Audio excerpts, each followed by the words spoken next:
Welcome to the Ordinary Extraordinary Cemetery, where every death had a life and every life had a story. My name is Jennie Johnson. Hello, and I'm Diane Hartshorn. This week's episode is part two of the episode we began last week about the life of conman Victor Lustig. We ended up having so much information to share about him. It was fascinating because the more you got into it, it was like little aspects that went down little rabbit holes here and there and everywhere. So we decided we would than we thought. Yeah.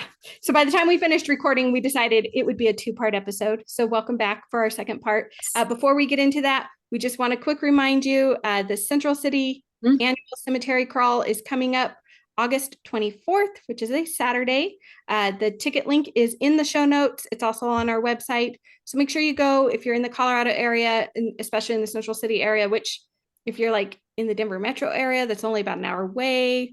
If you're down in the Springs, closer to where Diane is going to be like 2.5 hours. Still not that bad. Totally worth it. Yeah. Get up to the mountains. It's going to be cooler. Hopefully the smoke. We're having a lot of smoke right now because we have a lot of three major fires in the Front Range. So chance to get up in the mountains and just get in the mountains, if nothing else, and then stop by one of these cool cemeteries. Make a day of it. The Central City cemeteries, I've said it for the 3 years that we've been doing this podcast, are some of my favorite. They're super fascinating. So not only would you get the tour of this one during the cemetery crawl, where you'll stop and you'll get to hear from folks buried there or who influenced who's buried there in some cases.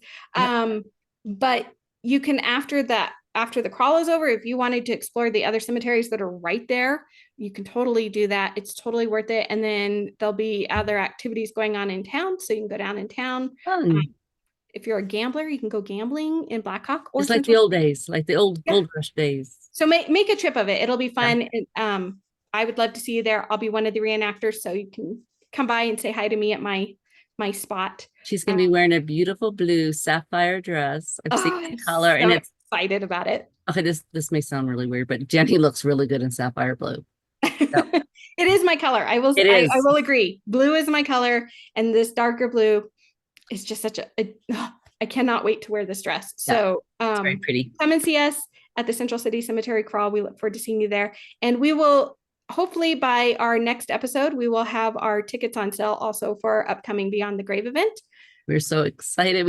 We actually, I hate to say, this is the first time I read Sleepy Hollow, because it was a short story. So it was easy to read. Easy and not easy to read at the same time. I don't know how you did a script with that one, but I read it was this next one that we're doing, Frankenstein. I don't know why I say it that way, but I started reading on our when I was on the flying back from Providence and Salem, and I couldn't put it down.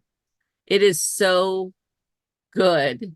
It is going to turn in, and Jennie and her writing skills is going to make an amazing script out of this. This is going to be, and it has the best setting in the world at Evergreen Cemetery in Colorado Springs. It's going to be fabulous. Yes. So we'll have those tickets on sale. Again, I think we mentioned it a couple of weeks ago. We've made some changes this year. So smaller groups than we've had in the past, so that it will be a little less crowded on the ride through the cemetery. And we're working on improving the sound for you guys so that it's a little easier to hear our actors outdoors. So each year just keeps getting better. Yes, we are so grateful for the feedback we get from the audience year after year, because it really does help us to improve the experience every year. And of course, Frankenstein is, like you said, it's such a beautiful story. Several people had told me that it was better than Dracula. And I was really having a hard time believing that, because I've loved Dracula. I think I read it the first time in high school. I've loved that book ever since. But it's a very close tie with Frankenstein now that I've actually read it. And I truly, truly loved the way Mary Shelley created these characters and told the story. And I am looking forward to hopefully doing her honor in bringing her story to life with our actors and everything in our cemetery. And as we say, it is a fundraiser for Evergreen Heritage and Evergreen Cemetery in Colorado Springs. So if Jennie wants, she could post some of the pictures of some of the things we've been doing. Yes, and stuff, so people see where the money's going. It's right. It's helping with the preservation of the stones, the regrowing this summer that you guys have been working your butts off with the roses, but they are starting to look fabulous. I was so excited. The tour that you took me on a few weeks ago when we drove through and you were when they were pointing out blooming, yes, like all these roses that weren't there just a few summers ago. I love seeing them there now. So it and just, yeah, and I think I started working there. I think I finally have counted all of the roses, yeah. which is a lot more. I mean, I finally have documented where all the roses are at. And that's taken quite a while to do that because it's over 200 acres and some of it was on foot. Then I got smart. And and so now it's like but yeah, I'm working on counting them up. And so I'll have a total this week and Oh, share fabulous. that too. Yeah. Yeah. So definitely check out those events. Like I said, we'll have the ticket link for that. Hopefully by the time we air our next episode, we'll have a ticket link for Beyond the Grave, but definitely Central City Cemetery Crawl, August 24th, ticket link.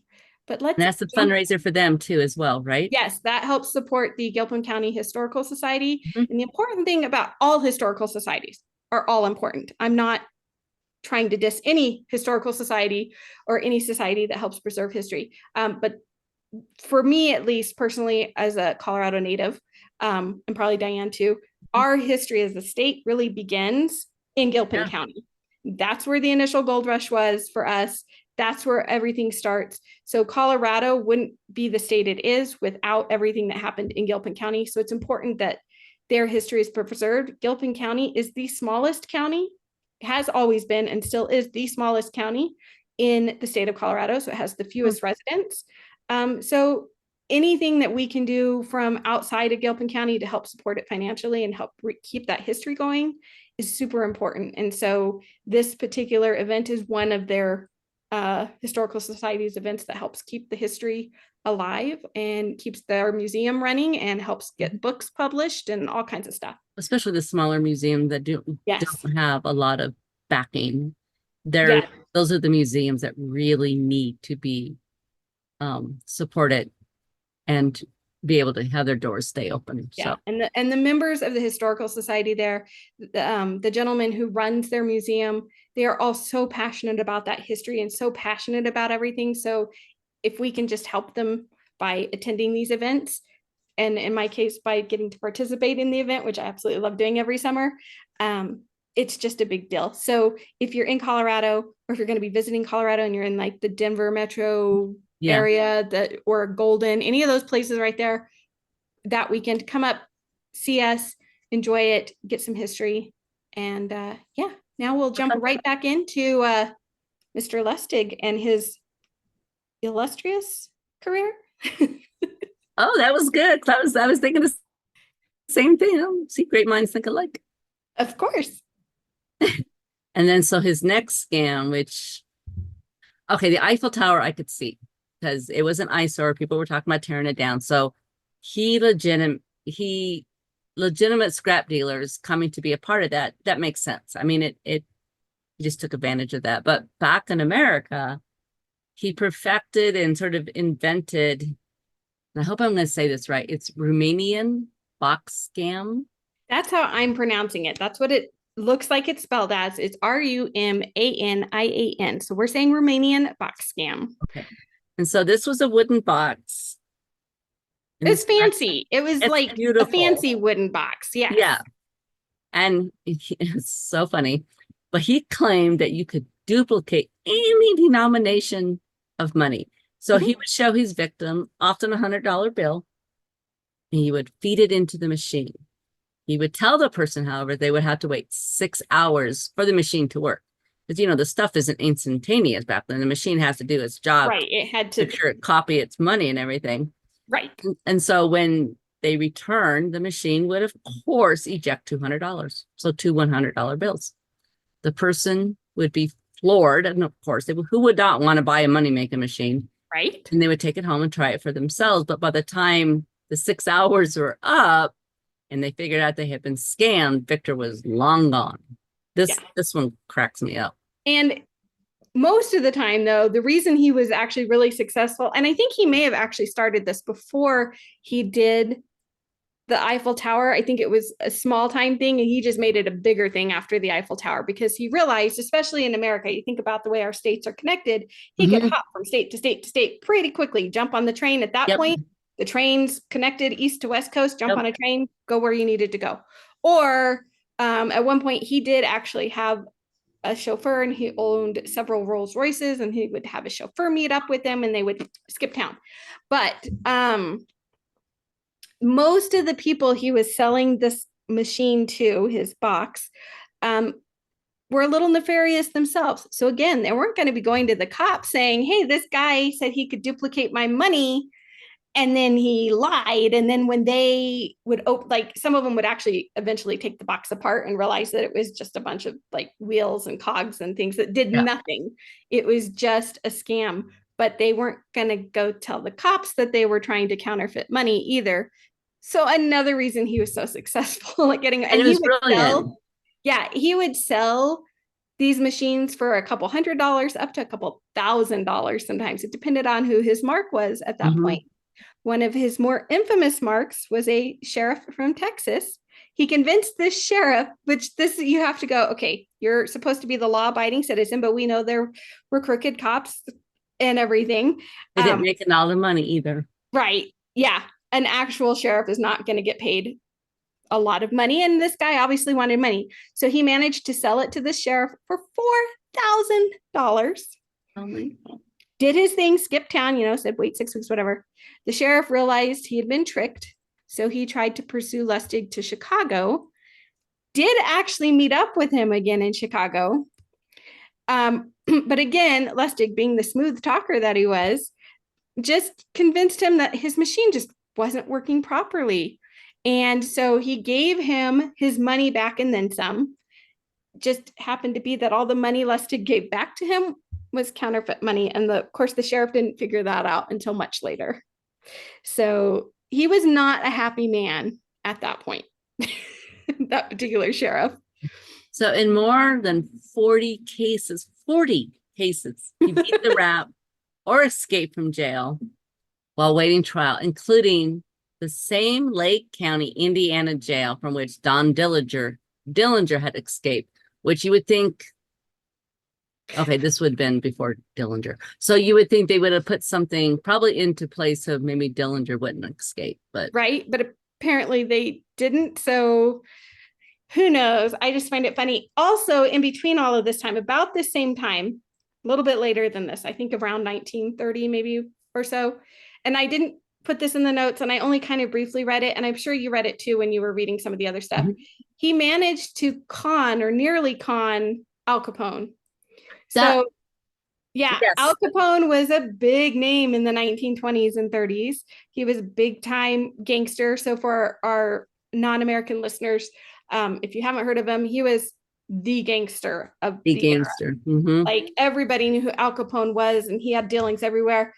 He liked Lustig when he met Lustig. He thought he was a nice, honest, hardworking man, and they made a deal, and he nearly lost $50,000 to Lustig in their deal. And I don't remember all the specifics of it because I didn't read a lot of details on that. But yeah, I just read it, and it was fascinating that, first of all, you would even begin to think to con Al Capone, because he wasn't a nice guy. No. Lustig told him about a con that could double his money. So I think he gave Al Capone gave him like $50,000 or something. And so he took it. Lustig took it and put it in a hotel room, and put it in a safe and kept it safe. And I can't remember how long it was there, but then he came back and gave the money back to Al Capone and said it didn't work. And so, because his whole idea was to build trust with Al Capone. Right. And that's what made Al Capone think he was so honest. Because and then he gave goes, him back his $50,000. Yeah, he goes, it didn't work, And then Al Capone asked him, is like, well, are you out of money, or do you need money or something? And he goes, yeah. So Al Capone gave him $5,000. And, because whether history is true or not, and how Al Capone has always been portrayed, he was just not someone And I don't know if Victor didn't know about Al Capone or what, but he was just not someone that you would even think to try to do that to. I just think, Mind blowing. and this is my own personal opinion, there's no proof of this, but having read enough about Victor and all of his other cons, I think he looked at Al Capone as a challenge. He's like, I am smart enough to do this. And he did. He was able to walk away. And the thing is, Lustig, with all of his cons that he committed, he was not a violent person. So he very seldom had to resort to physical fighting. Now, he did have a long scar on one cheek, and you can kind of see it if you're looking at the mugshot that we have pulled up online. You can kind of see it on his left cheek. It kind of goes from the top of his head, right above his eye, all the way down to his chin. That supposedly was received when he was a young man. He got into a fight over a lady with her actual fiance and ended up getting this cut that gashed and made this scar. But mostly he tried to avoid actual violence, and he didn't like hire others to perpetrate violence. Capone did. Like, I'm pretty sure Capone did some of his own shootings as well, but he had plenty of men that worked underneath him that were more than happy to go off and knock somebody off because Capone was done with them or didn't trust him, give him whatever. some cement shoes and throw them in. Right, and throw them in the river, in the ocean, whatever. Yeah. So the fact that Lustig was able to walk away from Capone with some money even is kind of amazing in itself. But I also do think that on a personal level for him, based on everything he was, I think he just looked at Capone as another challenge that he could outsmart. Like that, yeah. And I think he did it in such a way that even Capone was like, you know what, I kind of like this man. Yeah. He tricked me, but you know. We might be able to use him later. And that makes and I don't know. And he knew some of the other gangsters at the time. Lustig himself wasn't really a gangster. Like, he didn't run around with the gangs. He wasn't perpetrating violence. He wasn't doing all of that. But because he'd been in and out of jail a number of times, he knew a lot of the other gangsters that were well known and in the news regularly, and on occasion would work with them on smaller cons. Like, he did team up with them on occasion. So it wasn't like he didn't know any of these majorly bad guys, but he kind of was able to perpetrate his scams without the violence like the rest of them, which just When I just went through the notes real quick, and I don't think you covered this when I was reading about him. Another thing he did was he made a phony betting shop. Oh, yes, I did. He did this more than once too. Yeah. So he would set up probably the whole front of this one room as a place where you go and place your bets, like for the horses or probably the horses. And then behind the rooms would be all the people that he was working with him, that they would be calling things out and the races. And it immediately, and this is why I mentioned it, immediately reminded me of The Sting with Robert Redford and Newman. It's exactly what it was. It's the exact same con that they do in that movie.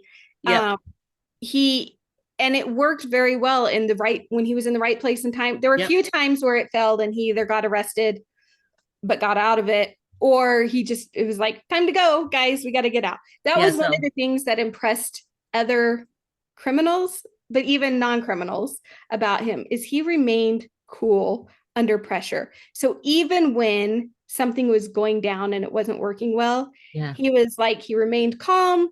He just worked his way through it. He was like, next thing. And he didn't get flustered. So he was able to think and get out of it.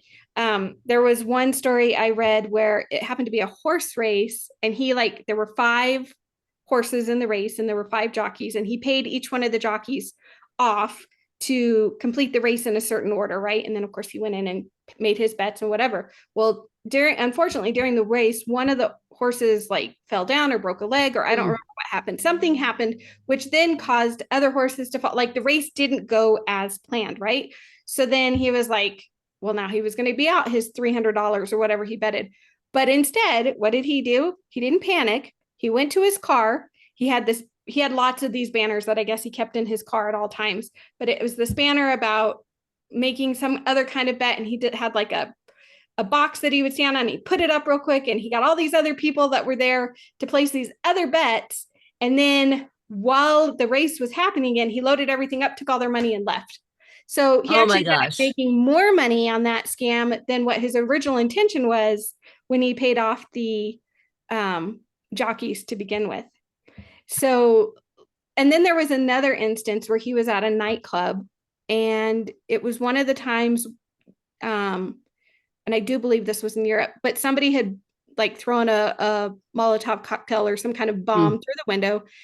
People were killed in this particular one. He happened to be one of the survivors, and he was pulling out other people, and he was helping rescue. And people were like, he was so cool and calm under all this pressure. People were panicking, and he's here pulling everybody out. And he was super optimistic the whole time. And he's like, we're going to get through it. And then when they were done, like clearing out all the live people and clearing out the bodies and doing whatever, he took a bunch of people over across the street and bought them all drinks. Like, you know, he was just that kind of person. And that was the other thing that I read over and over again. He was a very optimistic person all the time. Like he had some hardships. He suffered some hard things too, but he didn't let it get him down. He just was like, you know what? I'm going to keep going for my pot of gold at the end of the rainbow, and I'm just going to figure it out. Like it was a job. It was like a job, and he was a decent, I don't want to say, I don't know, would decent person fit him that, you know, he could have been, oh my God, I survived. I'm getting the heck out of here. Right. Instead, he didn't, and he helped people. And then when I was reading that, just hopping back to the racing, I lost my betting shop. I had to find my note. Oh yes.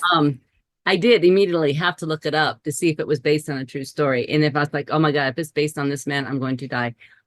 It wasn't, but it actually was based on a story of two brothers. Yes. So, it was apparently a fairly common con. Again, you would think at some point, all these people that were conned in these particular situations would learn that this is probably not legit, but they still went in and they did it anyway. There's always that hope of you're gonna win $1 million. Yeah. And whatever. So unfortunately for Lustig, his actual downfall ended up being due, well, it was due to a woman is what I put in the notes, but it was really due to his own actions and this woman taking revenge. Well, you know, they say hell hath no fury like a woman scorned. Exactly. And that is ultimately what led to his actual downfall. So in 1930, Lustig went into partnership with a Nebraska chemist named Tom Shaw. And the two men, and one of the other sources I read actually listed another person as well. So it's either Tom Shaw and Lustig, and sometimes there's a third person involved. Either way. This wasn't, oh, blessed. It wasn't, Dandy Jim. No, that was a different. Okay, never mind. That was a different scam. Take that out, Dave. Okay. So he went into partnership with this chemist named Tom Shaw, and the two men together began like a legit counterfeiting operation. So they actually had equipment, real equipment, not his little box that purportedly made extra money, but like an actual machine that could legitimately counterfeit money. And they set up a hugely elaborate distribution system. They pushed out more than $100,000 per month with this system. This is 1930. This was back in beginning in 1930, and they did this for about 5 years. So for between 1930 and 1935. And they used couriers who didn't even know that they were being used to deal this counterfeit money. So they passed it off. And I mean, very, very few people were aware of what these two men were actually doing, which is smart. If you're the criminal, the less people know, the less they can talk. But they were getting that counterfeit money out into initially Nebraska and then beyond. Well, especially in Nebraska, in the farm country in the 1930s, it was the Dust Bowl. It was the Great Depression. When you think about the other states surrounding it, you've got Kansas, you've got Iowa, you've got Illinois, and they were all suffering at that point because of the effects of the Depression, the Dust Bowl. All of those things were playing into it. So they were able to get this money out there. The FBI did actually catch on to this operation. It's so funny because I kept reading the Secret Service but the Secret Service didn't actually exist as the Secret Service at this point. So the couple of things that I read, because that didn't exist until after World War II, but it was the FBI that did exist. So they caught wind of the operation. They even began calling the counterfeit money Lustig money, and they were determined to capture Lustig and Shaw because they were really worried about the economy already had enough issues as it is. And then putting all of this counterfeit money out into the economy was not going to help anything. So he was like becoming a number one suspect on their list of people to catch. Well, and as we mentioned, there was a woman. So Victor's longtime mistress, Billy May, learned that Victor and Shaw's girlfriend were having an affair. So she turned him over to authorities in revenge. It's like sometimes you see that and it's like, well, honey, you know, you might be implicated in some of this as well, too. But anyway, he was arrested in New York on May 10th, 1935. And the day before his trial, Victor, this cracks me up. Victor tied bed sheets together and escaped from the window of the federal detention headquarters in Lower Manhattan, which, anyway, if you've ever been to Lower Manhattan, there are very tall buildings, and I don't know how. Yeah, he was crazy. I thought I read something about being third or fourth story initially, but I don't know if I read that for sure somewhere, but I feel like I did.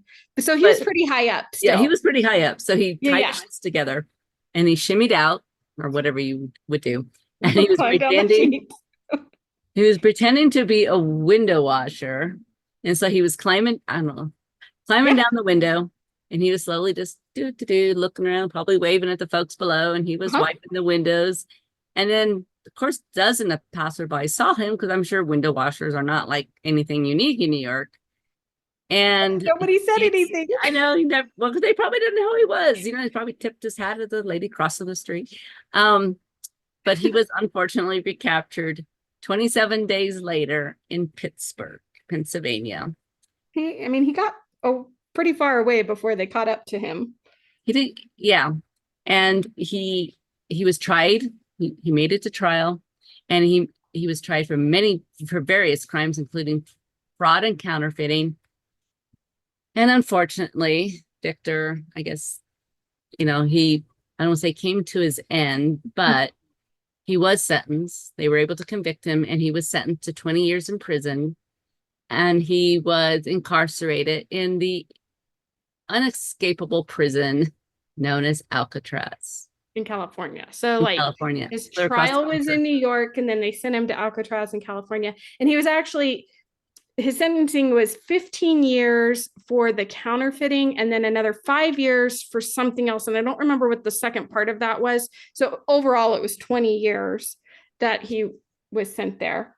And of course, he did actually, according to the book, I think he attempted a couple of escapes, was not successful from Alcatraz. But unfortunately for him, so something we didn't really get into, we showed his picture a couple of times. He was a smaller man. He wasn't very tall. He was like right around 5'4", 5'6", somewhere in there, and slight. Very slight, yeah. Nothing I ever saw said he weighed over 140 pounds. So he was not a big man. And so being in Alcatraz, we know, especially at that time, not the healthiest atmosphere for the prisoners, right? It was cold, it was dank, it was drafty. It just wasn't the best place. And so his health really did start to deteriorate while he was there. And I was reading that he actually had made several requests to the warden or whomever at the time saying, I'm not feeling well, I'm really sick. For a while, they didn't believe him. They were like, he's just trying to get out of prison, and he's trying to figure out a way to escape, and, trying to con his way out because he had done it so many times before. Why would they believe him? Right. So it took a while before the prison doctor himself finally said, something's not right. We need to send him on to a hospital. On December 27th, 1946, he was transferred from Alcatraz to the U.S. Medical Center for Federal Prisoners in Springfield, Missouri, due to his deteriorating health. And unfortunately, he died there on March 3rd. So he was only there a couple of months. They did contact, and we're going to go into this a little bit more in detail in a minute, but they did contact his daughter at the time to let her know that he had been transferred from Alcatraz to Missouri, and that he was in failing health. And she did manage to get out there right before the end of his death. So she did get to spend a little time with him before he died, but he did actually die on March 3rd, 1947. When they did the autopsy, they discovered that he had been suffering from a brain tumor. But his cause of death, and I'll pull up the death certificate in a moment, says he died from pneumonia, which was another complication. So he did have pneumonia. So yes, unfortunately, that killed him on March 3rd, 1947. However, news of his death was not made public for 2 years. Which is weird. Right. And weird. Interestingly enough, because they didn't make this a public thing, there were still plenty of police departments around the country that were trying to contact Alcatraz to get information on crimes that they thought he had committed or that they knew he had committed, whatever it was. So weird. And Alcatraz really didn't make a comment. And so I don't know exactly, it was hard to determine why they didn't want to make this news public. But finally, in 1949, his brother Emil, he had brought his brother over from the Czech Republic at some point in the 1900s, and he was living here in America, was often part of his crime ring and often helped Victor in his crimes. He was sort of his fall guy, I guess, sometimes. Yeah, fall guy. Yeah.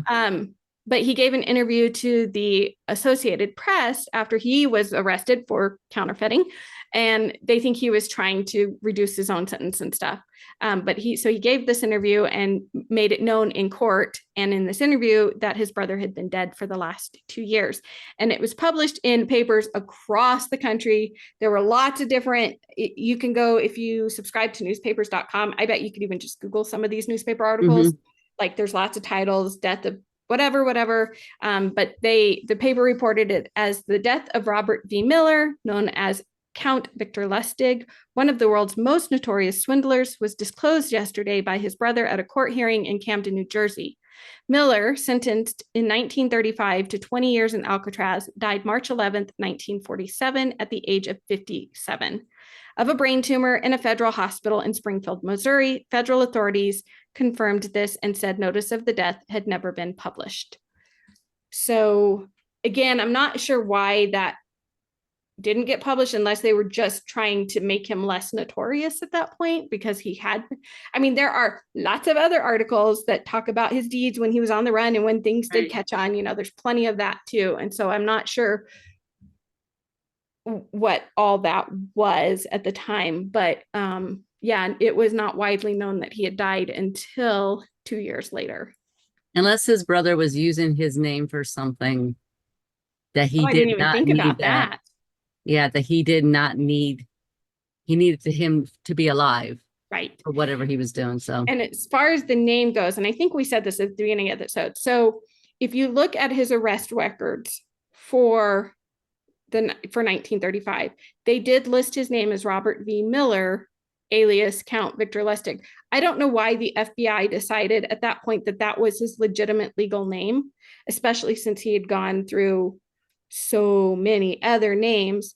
There was some indication in family records, it was very confusing to me, that his mother's name may have been Mueller or Miller or something at the point. Yeah.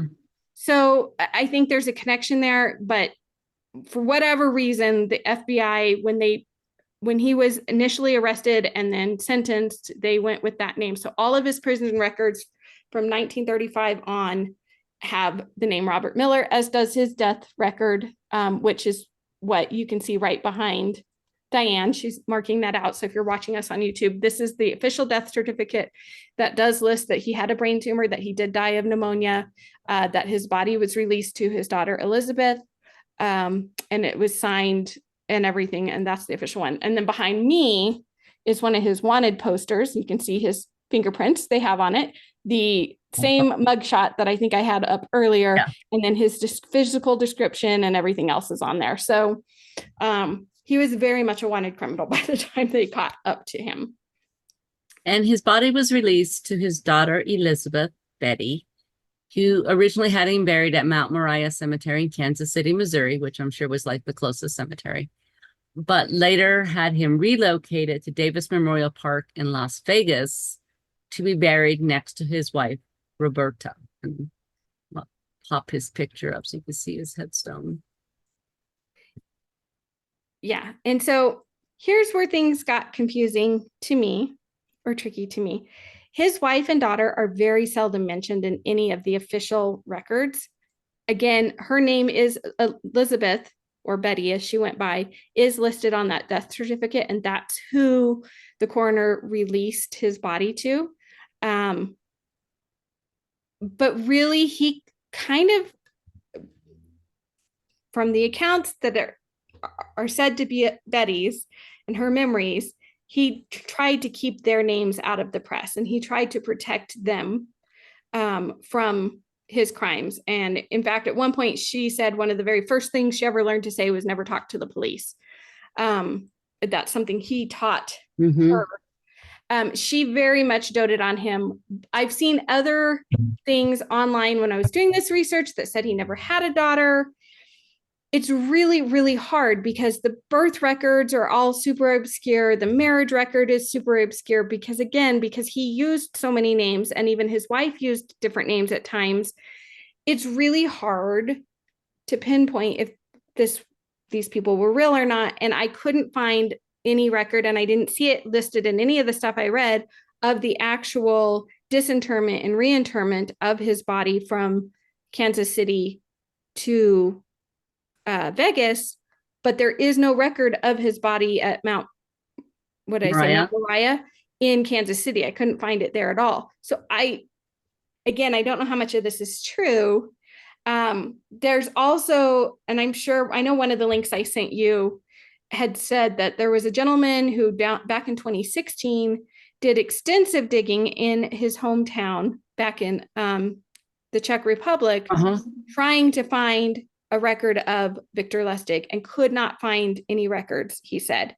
Now, we mentioned it earlier, World War I and World War II both happened. There's a lot of records that were destroyed, but he said he couldn't find school records, he couldn't find birth records, he couldn't find anything. But when I read this book, Christopher Sanford, who wrote the book that I used, he said he had looked at some records, like he mentions looking at certain records. So I think there are records. Whether they're correct or not is the other thing, because that was my frustration. For the records that I could pull up in many, many cases, passports, some other birth certificates, and some other official documents, nothing is the same on any of them. Like, it might have the same name and the same date of birth, but he listed on 2 different passports. At one point, he listed that he was born in New York, and another time he listed that he was born in San Francisco. Another time he did list that he was born in Austria. So, like, whatever searching at the time.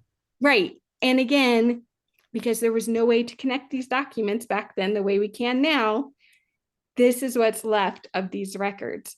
Especially at the cemetery, even though his headstone says Lustig, that does not mean the cemetery records that he's in there, because it would be up to the family to put the headstone up. So they can have him under as whatever his last name, Robert Miller, and then if his daughter bought the space, which chances are she probably did, and she has a different name or gave them, that's how they would look up the space. But you could put anything, the family could put anything they wanted, right, a headstone, and if that's people are just looking for that through the records, they probably wouldn't be able to find him. Now, this particular photo that we're looking at of his gravesite, I did get off of Find a Grave. It was taken by Rick Gleason. There's a brief bio and everything on him on the Find a Grave website. According to, again, his daughter, supposed daughter, it was her mother's wish to be buried with him, even though by the time he died, they actually had been separated for a very long time.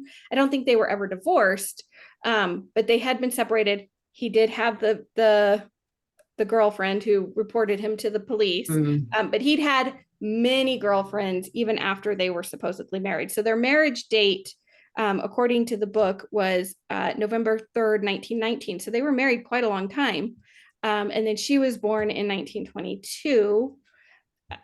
Again, I was struggling. I tried to find actual documentation. I found some things that could have been the right documents. I don't really know when I was looking through ancestry records and other things like that. It's very, very fuzzy. Betty did co-write a book with another author whose name I can't remember. I don't know if I wrote it down. I questioned a lot about the book. I did download it and look through it. I didn't read it page to page, but I was questioning a lot of what was going into that book because the co-author said that she had been given Roberta's diary as well as some other records that Roberta had kept, and that they were secret and they couldn't be passed on to anybody else. And so there's a lot of, according to her diary, but there's no verification of this diary. There's no verification of a couple of the other people that are supposedly mentioned. And some of the things, and this is where Christopher Sanford did a really good job in his research, some of the things that his daughter talks about or remembers, he was able to either disprove because he found verification, or he was like, she doesn't remember it quite right because it actually took place at this time rather than this time, and he would have been this age rather than this age. So if you read the book that she co-wrote, and it was published after her death, so she wasn't around to see it published. Okay, that makes sense. Take that one with a grain of salt, because a lot of it is a doting daughter to a father she absolutely adored, who apparently, according to her, adored her back. But of course, she wasn't involved in all his schemes and stuff. She just kind of knew about them, especially as she got older. It was, like I said, finding all these records, even his brother Emil trying to go back and find his records was really hard. So there's a lot of things when I started. This is why I was so frustrated with this research on this episode. But you found a lot. I did find a lot. We do know, I mean, this man existed. We have photos of him. We have proof of him, end of life stuff. The one thing I did find really sad, and I didn't put this on our thing, but I was going to read from the end of the book. Betty was given, the warden of Alcatraz wrote to Betty Lustig an itemized list of her father's remaining possessions. And it was 2 scrapbooks, 1 Winston simplified dictionary, 1 file marked peace plan, which that's a whole nother story, 1 folder containing numerous personal letters from wife and daughter, 1 family photograph album. And this is why I do think the family existed, even if they're not ever mentioned publicly, because these things were among his possessions. 1 pair of glasses, 1 drawing of boat in crayon. And he had less than $97 to his name by the time he died. I wonder what happened to those scrapbooks. And apparently Betty had all of those and passed them on to this co-author of her book, but where they are now, it doesn't seem like they are in existence, or somebody's really holding on to them, or they were thrown out. I don't know. And that's the problem where I'm like, where is the rest of the proof about some of this stuff? He apparently also wrote his own diaries, and he was a prolific diarist on his own. But again, none of that seems to be available to the public right now. So I don't know where it is. So this is, some of these stories we're taking with a little bit of a grain of salt, because there's stuff in the news and I was able to verify, the news stories and things like that. But there's some of this other stuff, it could be legend out of this man who was incredibly terrific at conning so many people around the world. He would tell stories every new place he went. I'm sure his wife did as well too, because that was protecting her, even though she may not have participated in his cons. She would do probably what her husband told her to do. And I'm sure as a young child, they would say, well, you need to tell people we're from here or we're from there, and not say we just came from New York or whatever. So yeah, that'd be sort of hard growing up, knowing you're probably lying all the time. Right. And And it's funny because he would talk, his daughter does mention like times where they would just up and leave somewhere, like, right, and they'd have to go on to other places. But also, he always seemed to have money for them. So they lived in nice homes and apartments. They drove nice vehicles. They, like I said, he had a chauffeur and they had maids and they had everything. It just, there's a lot of things that are hard to prove because he was a con man, and he was a con man for so long. And so trying to find the verification of certain records was hard, but it was still a really fun story to research. Oh, and he was very definitely. fascinating to read about. And again, I give big kudos to Christopher Sanford. I did enjoy his book. And it will be linked in our show notes, but again, the title of the book was The Man Who Conned the World, Victor Lustig. He just is a fascinating. I can understand where Christopher spent so much time digging into this man, especially when everything was on lockdown, you know, and you were like, Had what am I lots of gonna time do? to do that. He had lots of time to delve into this man's life and stories and the legend of this man. So we just thought it was a fun episode again. Yeah, I enjoyed it. It was like I was sitting going through it, reading it at the time. I go, wow, did you know they were actually considering tearing down the Eiffel Tower? He's like, what? Yeah, I go, yeah, because of blah, blah, blah, blah, blah. Uh-huh. You know, and And it's that's like, the thing that made yeah, me go, wait, what? Because yeah, I didn't realize it was supposed to be a temporary exhibit either. I'm sure lots of people knew that too. And I just never knew that one. And I was like, oh, but with so many people from around the globe visiting the Eiffel Tower in the last 2 weeks, yes. It was we are, almost, could have been gone. yeah.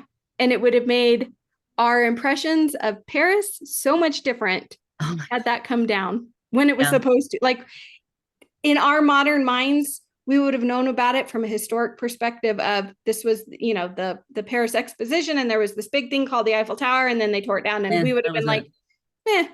But Yeah. because it stayed, and because it became a landmark, and because it's taken care of now, and it lights up, and it does all this stuff, we think of it as a big part of going to France and Paris. Oh yeah, see, I even there's a little have, Eiffel Tower. I have a little, you can't see it. Anyway, I have a little Eiffel, whoop, put it right in front of my face, like people There tell you me. go. I have a little Eiffel Tower. I don't know if you can see it. I love So it. yeah, so see, not that I ever went to Paris, but yeah, it's iconic. It is such an It's icon. like the pyramids, for goodness sake.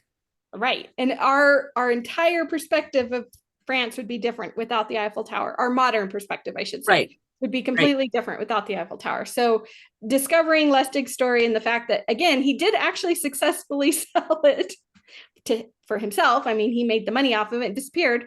But he was a fascinating man. And Well, his story is one where the fact and the fiction kind of overlap, I think, in a lot of places, but definitely a fun read. It also made me think, I've always been a big fan of Nancy Drew. And I have a huge Nancy Drew book collection, and I collect, it's my goal to collect each edition from each printing going back to the 30s through the 70s. I'm not so big on the ones after the 70s, but a lot of the bad guys, quote unquote, bad guys in the Nancy Drew books were cons like Victor Lustig. And there were a lot of those types of cons that they used. And you have to think that there were various writers that were Carolyn Keene over the years that they had read some of these stories in the newspapers or read them growing up about these types of con men and used them to create the characters in the Nancy Drew books and probably the Hardy Boys books as well. So I was just thinking about Victor. What if he didn't try to sell the Eiffel Tower? What if that wasn't brought attention to the Eiffel Tower and some bureaucrat, we know how much governments love to preserve our history. What if they're like, let's just, okay, we're calling a bid. Yeah, maybe he saved the Eiffel Tower by selling it. Maybe he saved the Eiffel Tower. Oh my gosh, that's a way to think of it. Yeah, I mean, things we don't know. We don't know what they might have thought of afterwards, or who might have drawn. Oh, what are they doing? Somebody's actually selling the Eiffel Tower. We need to save it. Yeah, maybe that was one of the things that led to them deciding they should keep the Eiffel Tower. I don't know. I didn't actually read that, but like, I just popped into my I think head. So that it's would like, be hilarious if that was one of the reasons that France decided not to get rid of the Eiffel Tower after that. But mhm. it was a crazy Thank you, story. Victor. We had, yes, thank you, Victor. Thank you for giving us a great story. These are some of the types of stories we love to share here on this podcast. And so Well, it being has so able to many delve into the connections. slides. It's not just, yes, we have the one cemetery, actually, well, two cemeteries, but it was so much more than just a local. It was, worldwide what his Right. He was all over the impact. world. I would say So if influence, you're, but yeah. again, if you're interested, if you ever want to visit his grave, or what I think is his grave, what we're officially calling his grave, at least at this point in time, again, that was Davis Memorial Park in Las Vegas. And you can see, if you're looking at us again on YouTube, and I'll post these pictures on social media, but he's buried with his wife, Roberta. So it says Victor and Roberta. It's a lovely flat bronze marker. It says Lustig. It says father and mother. It's got like roses around the It's outside pretty. of Yeah. it. And it's got the little thing between Victor and Roberta that you can turn over to make the vase where you put flowers. So it's very simple. Yeah. I looked up the cemetery real quick. I think it's one of those that's all flat. Which So probably I don't know what part of Vegas it is, and I don't know Vegas. I've never been there, so like I don't know what it is. But for the landscape, that probably makes a lot of sense. probably doesn't make a lot of sense unless you want cactuses growing everywhere. Something. So if you're there and you go to Vegas, maybe that's a stop. I mean, they do have the Mob Museum in Vegas. My husband has been. I've never been. But this could be another little stop. Go visit Lustig's grave and maybe leave him a flower or a little token. Leave him a penny. Leave him a dollar bill. Yeah, actually, our next episode that we're recording Tuesday is sort of another con man that could be taken. Maybe he had some good attributes, or maybe not. Who knows? I'm just glad somebody else has done the research in that case, because we do have a wonderful guest joining us for our next episode, and he has done all the research on another nefarious character of American history. Character. Yes, it's where legend meets truth, and some of it overlaps and can be a little hard to discern. So we are looking forward to that episode as well. We thank you for taking time to join us today for this ordinary, extraordinary chat. To learn more about today's discussion, please visit our website, theordinaryextraordinarycemetery.com, where you will find additional links in our show notes. And if you're watching us on YouTube, be sure to give us a like and subscribe to our channel, The Ordinary Extraordinary Cemetery Podcast. This really makes us more visible to others on YouTube who may also enjoy our podcast.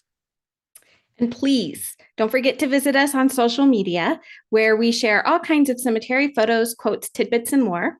We are on Facebook and Instagram at Ordinary Extraordinary Cemetery, and on X at OrdExtraCem. So OrdExtraCem. If you enjoyed this or any of our episodes, please consider leaving a 5-star review and a comment on Apple's podcast, Spotify, or directly on our website. You can also leave those same comments on YouTube. Your positive reviews and enthusiasm for our show help others who love cemeteries and history to discover us and all of our ordinary, extraordinary stories. And if you're feeling extra generous and want to help support the podcast in a financial way, you can now buy Dianne and I a cup of coffee, either through YouTube or on our website. Simply click on the coffee cup icon and it will allow you to make a donation. Until we meet again.